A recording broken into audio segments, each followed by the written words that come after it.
Hello guys, कैसे हैं आप सब। होप करती हूँ आप सब बहुत अच्छे होंगे। मैं भी बहुत अच्छी हूँ। बहुत दिनों से मेरी वीडियोस नहीं आ पा रही थी क्योंकि मैं बाहर घूमने गई हुई थी। मैं अभी कुछ दिन पहले ही वापस आई हूँ, तो अब से वीडियोस रोज़ाना आया करेंगी। तो चलिए स्टार्ट करते हैं। आज मेरा टॉपिक होने वाला है जो उड़ीसा में अभी ट्रेन एक्सीडेंट हुआ था उसके ऊपर, जो कि बहुत बुरा हुआ। मुझे उसके लिए बहुत बुरा लगा।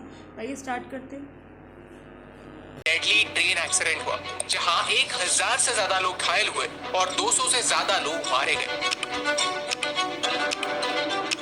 ये 2004 के बाद होने वाला सबसे डेंजरस ट्रेन एक्सीडेंट था एंड आई एम शॉक्ड क्योंकि मुझे ट्रेन से ट्रैवल करना बहुत पसंद है। और मुझे ही क्यों, 2 करोड़ से ज्यादा लोग हर रोज ट्रेन से ट्रैवल करते हैं। भारत में 1,15,000 किलोमीटर लंबे रेलवे ट्रैक्स और हर दिन 12,000 से ज्यादा ट्रेन इन ट्रैक्स पर दौड़ते हैं। आज के इस वीडियो में हम जानेंगे कि उड़ीसा में ट्रेन एक्सीडेंट क्यों हुआ, अलग अलग थियोरीज क्या है, पॉसिबिलिटीज क्या है, ऐसे कौन से स्टेप्स हैं जिनकी हेल्प से हम इसे रोक सकते थे, और कैसे कुछ लोगों ने इस ट्रेजेडी का इस्तेमाल अपने गंदे पॉलिटिकल एजेंडाज के लिए किया। हम भारत के इंपॉर्टेंट पॉइंट्स के ऊपर एक सोल्यूशन ओरिएंटेड माइंडसेट से वीडियोस बनाते हैं। अगर आपको हमारा काम अच्छा लगता है तो प्लीज चैनल को सब्सक्राइब या फॉलो करना ना भूलिए। ये आपके लिए तो फ्री है, लेकिन इससे हमारी बहुत हेल्प होगी। चैप्टर 1, उड़ीसा में क्या हुआ। चलिए समझते हैं कि उड़ीसा का ये ट्रेन एक्सीडेंट क्यों और कैसे हुआ। ये पूरी कहानी 3 ट्रेन की है, Coromandel express, Bengaluru Howrah superfast express और एक गुड्स ट्रेन। 2 जून 2023 को उड़ीसा के बालासोर में एक हादसा हुआ। यहाँ 2 मेन लाइंस हैं, एक अप लाइन और एक डाउन लाइन। अप लाइन से कोरोमंडल एक्सप्रेस आ रही थी और डाउन लाइन से Bengaluru Howrah superfast express. Coromandel express का स्पीड था 128 किलोमीटर प्रति घंटा। एक्चुअली ये दोनों ट्रेन एक दूसरे को आराम से क्रॉस करके निकल सकती थी, लेकिन अचानक से कोरोमंडल एक्सप्रेस अप लाइन को छोड़कर अप लूप लाइन पर चली गई और यहाँ खड़ी एक गुड्स ट्रेन से टकरा गई और डीरेल हो गई। उसके कुछ कोचेस डीरेल होकर डाउन लाइन से आने वाले दूसरे ट्रेन से टकरा गए। In short this is what happened. अब कुछ सवाल खड़े होते हैं। पहला सवाल, क्या ये पूरा एक्सीडेंट ओवर स्पीडिंग की वजह से हुआ? The answer is no. Driver को मैक्सिमम 130 किलोमीटर प्रति घंटे की स्पीड से जाने की अनुमति थी और वो 128 किलोमीटर प्रति घंटे की स्पीड से जा रहा था। इनफैक्ट ड्राइवर कहता है कि उसे ग्रीन सिग्नल भी मिला था, इसीलिए ऑफिशियल्स ने उसे क्लीन चिट दे दी। दूसरा सवाल, इस ट्रेन ने अचानक से ट्रैक कैसे बदला? कुछ बातें हैं जिनके बारे में इन्वेस्टिगेशन अभी भी जारी है और हो सकता है कि आने वाले समय में और खुलासा हो और रीजन सामने आए। एक प्लेन में ब्लैक बॉक्स होता है जो हर चीज का डेटा रिकॉर्ड करता है, कितने बजे क्या हुआ, किसने क्या एक्शन लिए एक्सेट्रा। इसकी मदद से प्लेन क्रैश होने पर पता चलता है कि एग्जैक्टली हुआ क्या था। वैसे ही एक ट्रेन में डेटा लॉगर होता है जिसमें सिग्नलिंग सिस्टम, स्टेशन एक्टिविटीज और ड्राइवर के एक्शंस का डेटा रिकॉर्ड होता है। इस डेटा लॉगर से हमें प्रॉपरली क्या हुआ इसकी जानकारी मिल सकती है, लेकिन मीडिया ने कुछ और ही किया। कई मीडिया एजेंसीज ने साइट पर जाकर पैसेंजर्स का इंटरव्यू लेना स्टार्ट किया, जिससे इन्वेस्टिगेशन में हेल्प होने की बजाय पैनिक और गुस्सा फैल गया। इससे अचीव कुछ नहीं हुआ, क्योंकि जब इस इवेंट लॉगर की जांच पड़ताल होगी तभी पता चलेगा कि एग्जैक्टली हुआ क्या। हमारे रेल मिनिस्टर अश्विनी वैष्णव जी कहते हैं कि ये एक्सीडेंट इलेक्ट्रॉनिक इंटरलॉकिंग और पॉइंट मशीन में किए गए एक चेंज की वजह से हुआ। ये वीडियो रिकॉर्ड करते समय सिग्नलिंग सिस्टम का फेलियर इस एक्सीडेंट के लिए जिम्मेदार माना जाता है, लेकिन इन्वेस्टिगेशन जारी है। तीसरा सवाल, इसी साल फरवरी के महीने में ऐसा ही एक इंसिडेंट मैसूर में रोका गया, जहां ये हाईलाइट किया गया कि सिस्टम में सीरियस फ्लॉज है, लेकिन इस पर कोई सीरियस एक्शन नहीं ली गई। क्यों?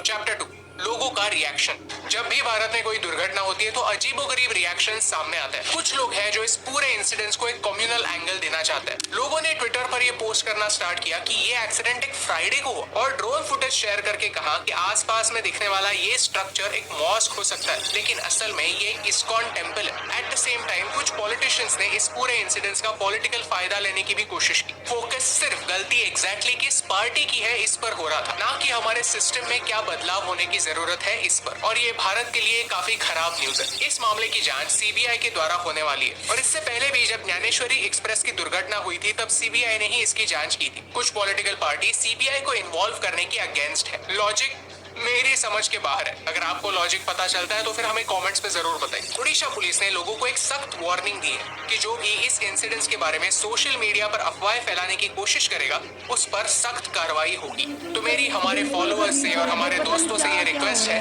कि जब तक कोई भी वेरीफाइड इन्फॉर्मेशन नहीं आती तब तक सोशल मीडिया पर इसके बारे में कुछ भी अनवेरीफाइड शेयर मत कीजिए। चैप्टर 3, ट्रेन एक्सीडेंट्स की हिस्ट्री। इस वीडियो की शुरुआत में हमने हमारा ट्रेन सिस्टम कितना बड़ा है और कितने ज्यादा लोग इसका इस्तेमाल करते हैं इसके बारे में बात की। ट्रैक लेंथ की बात की जाए तो हमारा रेलवे सिस्टम दुनिया में 4th लार्जेस्ट रेलवे सिस्टम है, लेकिन यूरोप या अमेरिका जैसे सिस्टम जितना एडवांस नहीं। वंदे भारत ट्रेन के साथ हम कोशिश जरूर कर रहे हैं, लेकिन ट्रेन के साथ साथ ट्रेन ट्रैक्स इंप्रूव होना भी जरूरी है। ट्रेन डीरेलमेंट्स और एक्सीडेंट्स भारत के लिए कोई नई बात नहीं। चलिए हिस्ट्री देखते हैं। 1981 में केरला के पेरुमन के पास आइलैंड एक्सप्रेस एक लोकल ट्रेन से टकराई और 150 लोग मारे गए। 1995 में यूपी के फिरोजाबाद में पुरुषोत्तम एक्सप्रेस कालिंदी एक्सप्रेस के साथ टकराई, जिसमें 358 लोगों की जान गई। 1998 में पंजाब के खन्ना में Jammu Tawi Selda express Kalindi express से टकराई और इसमें 212 लोगों की जान गई। 1999 में असम में ब्रह्मपुत्रा मेल अवध असम एक्सप्रेस से टकराई और इसमें 290 लोग मारे गए। एक ट्रेन एक्सीडेंट के कई रीजंस हो सकते हैं। ड्राइवर की गलती, सिग्नल मैन की गलती, मैकेनिक की गलती या फिर सैबोटाज भी, यानी जानबूझकर एक ट्रेन एक्सीडेंट करवाने की कोशिश। सीएजी का ये रिपोर्ट कहता है कि 2018 से लेकर 2021 तक होने वाले सारे एक्सीडेंट्स में से 70% एक्सीडेंट्स डीरेलमेंट की वजह से हुए थे। यानी डीरेलमेंट्स के हादसे होते रहते हैं और इस पर एक परमानेंट सोल्यूशन निकालने की सख्त जरूरत है। Chapter 4 solutions. अक्सर कोई भी दुर्घटना होती है तो लोग प्रॉब्लम्स के बारे में जरूर बात करते हैं, लेकिन सॉल्यूशंस के बारे में काफी कम लोग होते हैं जो बात कर पाते हैं। चलिए आज कुछ सॉल्यूशंस डिस्कस करते हैं जिससे हम भारत के सिस्टम को 1% ही क्यों ना हो बेहतर बना सकते हैं। नंबर 1 है कवच सिस्टम। कवच हमारे रिसर्च डिजाइन स्टैंडर्ड्स ऑर्गेनाइजेशन ने बनाया हुआ एक सिस्टम है। ये एक ऑटोमेटिक ट्रेन प्रोटेक्शन सिस्टम है। होता यह है कि एक लोको पायलट यानी एक ट्रेन का ड्राइवर जब भी कोई सिग्नल जंप करता है तो ये सिस्टम ऑटोमेटिकली एक्टिवेट हो जाता है। वो ट्रेन का कंट्रोल ले लेता है और ऑटोमेटिकली ब्रेक्स लग जाता है। SPAD यानी signal passed at danger accidents के मेजर रीजंस में से एक है। वैसे ही अगर ट्रेन के पाथ में अचानक से कोई ऑब्स्टिकल आ जाता है तो फिर भी ब्रेक्स लग जाता है। यानी हो सकता है कि अगर ये कवच सिस्टम यहाँ पर एक्टिवेटेड होता तो शायद ये एक्सीडेंट नहीं होता या फिर इतना गंभीर नहीं होता। इस सिस्टम में जब भी ट्रेन लेवल क्रॉसिंग से गुजरती है तो ऑटोमेटिकली सीटी बजती है, यानी ड्राइवर एरर की वजह से होने वाले एक्सीडेंट्स कम हो सकते हैं। पिछले साल इस सिस्टम का सक्सेसफुल डेमोन्स्ट्रेशन हमने किया और 2023 मार्च तक इन टोटल 1465 किलोमीटर के ट्रैक्स पर 77 लोकोमोटिव्स और 135 स्टेशंस पर ये सिस्टम एक्टिव है। मार्च 2024 तक न्यू दिल्ली से मुंबई और न्यू दिल्ली से हावड़ा इस एरिया में ज्यादा मूवमेंट होने की वजह से ये सिस्टम यहाँ पर पहले शुरू होने जा रहा है। ये सिस्टम पूरे भारत में शुरू करने के लिए एटलीस्ट आने वाले 5 से 6 साल जाने वाले हैं, लेकिन इसे हमें फास्ट करने की जरूरत है। Solution number 2 is inspection. हमारे रेल मिनिस्टर कहते हैं कि सैबोटाज के चांसेस अभी एलिमिनेट नहीं हुए, यानी हो सकता है कि किसी ने जानबूझकर ये एक्सीडेंट करवाया हो।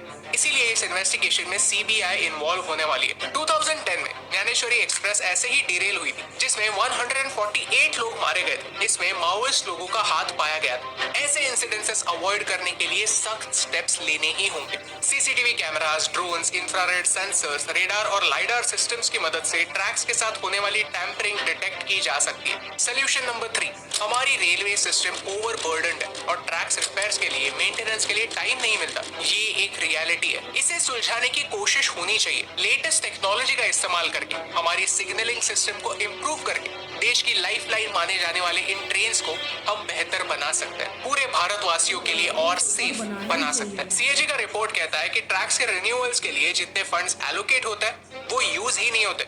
इसका मतलब ये है कि बजट होने के बावजूद एग्जीक्यूशन में कमी की वजह से रिपेयर्स और मेंटेनेंस का काम पीछे पड़ जाता है। Chapter 5 silver lining. You see, जो लोग इंजर हुए या फिर जिन लोगों ने अपनी जान गंवाई उनके लिए किसी भी तरह का कॉम्पेंसेशन इनफ नहीं है, लेकिन इस इंसिडेंट्स में कुछ ऐसी बातें सामने आई जिन्हें हमें एक्नॉलेज और अप्रिशिएट करना काफी जरूरी। ओडिशा अपने state of the art disaster management system के लिए जाना जाता है। 15 fire rescue teams, 100 doctors, 200 police और 200 एम्बुलेंसेस इमीडिएटली हादसे की जगह पहुंचे।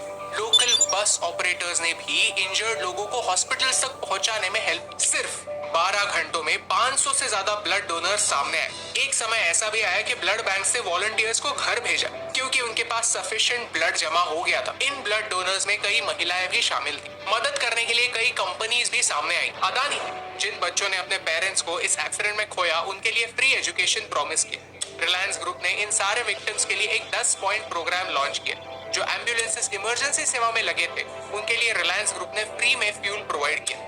यहाँ तक विक्टिम्स के लिए आने वाले 6 महीनों के लिए फ्री राशन भी प्रोवाइड करने का प्रॉमिस किया। जिन महिलाओं ने अपने हस्बैंड को इस एक्सीडेंट में खोया है उनके लिए ट्रेनिंग और स्किल डेवलपमेंट रिलायंस की ओर से होने वाला, यानी कई लोग अपने अपने लेवल पर इस क्राइसिस को सुलझाने में, लोगों को राहत पहुंचाने में हेल्प कर रहे हैं। And that is the spirit of Bharat. अगर आपको इस वीडियो से वैल्यू मिली, कुछ नया सीखने मिला, तो हमें सोशल मीडिया पर सब्सक्राइब और फॉलो करना ना भूलें, क्योंकि हमारे रेलवे सिस्टम को इम्प्रूवमेंट की सख्त जरूरत है, कुछ एक्शंस लेने की सख्त जरूरत है, और यही इंपॉर्टेंट बात आप तक पहुंचाने से मुझे फर्क पड़ता है।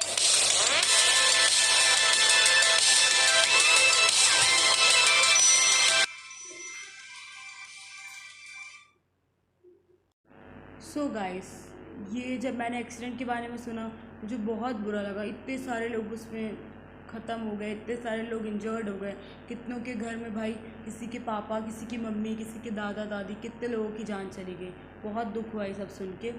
अब देखते हैं गवर्नमेंट इसके लिए क्या करती है, कितना क्या लोगों को देती है। और जितने भी ये रिलायंस, अदानी और पता नहीं क्या क्या लोग के जो सामने आ रहे हैं, जो कंपनियां जो लोगों को हेल्प प्रोवाइड कर रही है, वो लोग के लिए भाई दिल से सैल्यूट है कि इतना कर रहे हैं करके। और अभी मैं कुछ दिन से वीडियो डाल नहीं पा रही थी क्योंकि मैं कुछ सिलसिले में बाहर गई हुई थी। मैंने सोचा भी मैं वहाँ पे डालूँगी, वीडियो अपलोड करूँगी, लेकिन कुछ काम के कारण मेरे को टाइम ही नहीं मिल पाया, मैं कर ही नहीं पाई। तो गाइस, अब से रेगुलर वीडियो आएगी। मैं चाहे जहाँ भी रहूँ मैं वीडियो ज़रूर बनाऊँगी। आप में से बहुत लोगों ने मुझे बोला भी कि आप वीडियोज़ क्यों नहीं डाल रही हैं, बस यही रीज़न था। अब वीडियो रेगुलर आएंगी, तो सपोर्ट करते रहिए। और अगर मेरे चैनल पर नए हैं तो चैनल को सब्सक्राइब कर लीजिए, मेरी वीडियो को लाइक कीजिए, शेयर कीजिए। नेक्स्ट वीडियो में मिलते हैं। Bye bye.